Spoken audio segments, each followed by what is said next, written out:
Zimbabwe right now. Zimbabwe. How is it possible that you can have a country where inflation is 230 something million%, which means you can't even buy a strip of toilet paper for less than $1 million in their money? That's why, it's really sad because, again, every time we talk about Africa, it's sort of like the Katrina situation we talked about earlier. Every time you talk about it, it has to be something negative because there's so much negativity going on there. I mean, Africa, we're either talking about AIDS epidemics or we're talking about polluted water or drought or war or starvation. And, I remember there was a model, I can't remember her name, but a model that was saying that she comes on programs, and I think she was talking about female castration at the time, right. And she was speaking out against it.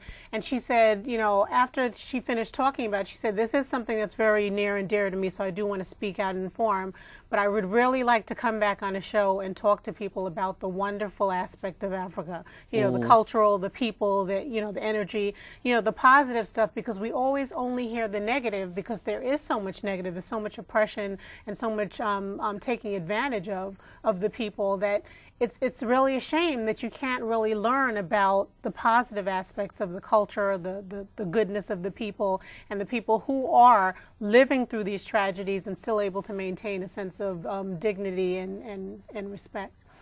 So, say for example, while you're watching the show, you want to get up and get yourself a cool, cold, ice glass of water.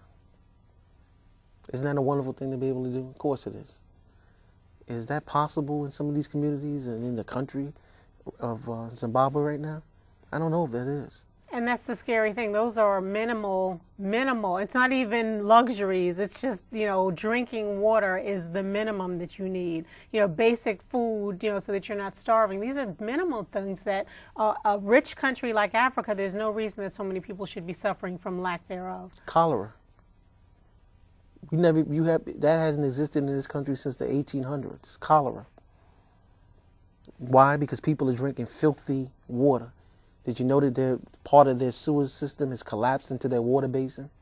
People get their water out of wells, and people are dying for the lack of medical supplies. And based on principle, because the British are like, we're not going in there because of such and such is president. United States, well, no, we're not going to help. We're not going to go in because, such and such is president. Yeah, but people are sitting up there dying because they lack tablets to purify water.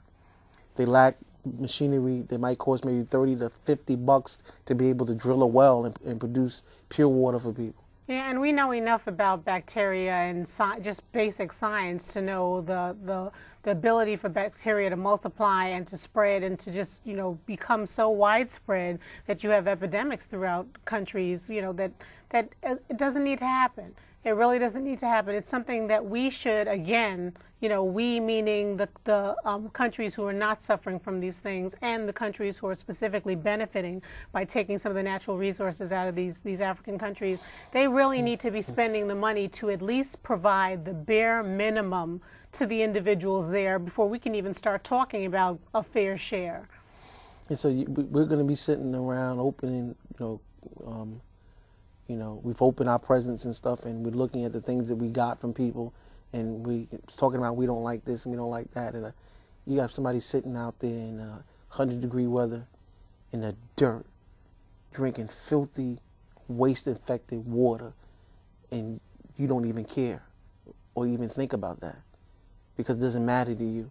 As long as you have your car, as long as you have your house, it doesn't matter. We have to get out of that. And we have to start thinking about man's inhumanity to man.